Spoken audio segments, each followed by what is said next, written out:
everybody. Of course, we're still here at Marwa Music Awards. And guys, guess what? Guess who held the trophy? Who bagged the trophy? Of course, the one and the only Minjaki. Hi, Minjaki. I too. Uh-huh. Yeah. How was he taking the trophy? Okay, I'm very proud Uh-huh. for what I have just improved for today because tomorrow I also have just take the time to organize something like this.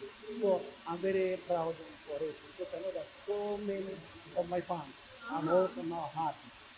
Of course, we know that the theme was black and gold, but Mama Jackie had hajaacha ile dress yake that we know why. Yes, yes, Iwacha. In your brand. Ungekuja na ingine ya gold, kitu ka gold. Kitu kama gone wasichana wengi nao wakipanda goso, mama wakipanda goso, lakini my brand Mama Jackie, this is me. So when you talk about Mama Jackie, you are talking about dress code, red, that is what we call Mama Jackie. Sure, of course, you bagged the trophy home today. That your fans who voted for you, believed in you. What can you tell them? So let me just take this opportunity to say that I'm very proud with my all fans. Thank you. Do this not just me, even to others. I know that we have got so many artists.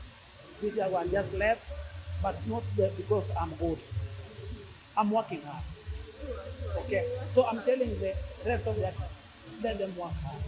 Because it is Marwa thing. Can I just talk with Marwa? Marwa, meaning ours.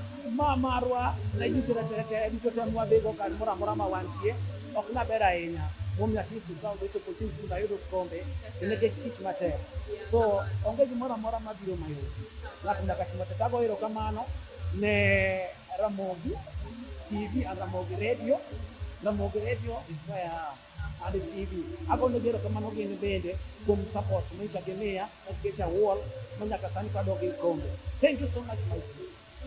Erokamano maybe Ramogi kata awangeni Marwa Music Awards mentor management etere jok mane ni behind it. Agimbe kata komieri kuomi keto nyingi wakata angoma di Marwa wat. Imanyiso Marwa wat le wan gi jok man gi talent utamoro jomoko kia. Ako mponi chako utimene kiko bede mama kende. Ano ka wan kata gi nyego mamin pay. No wan go kata ko bilo the support mati so gelo oero ga jok matiyo maber.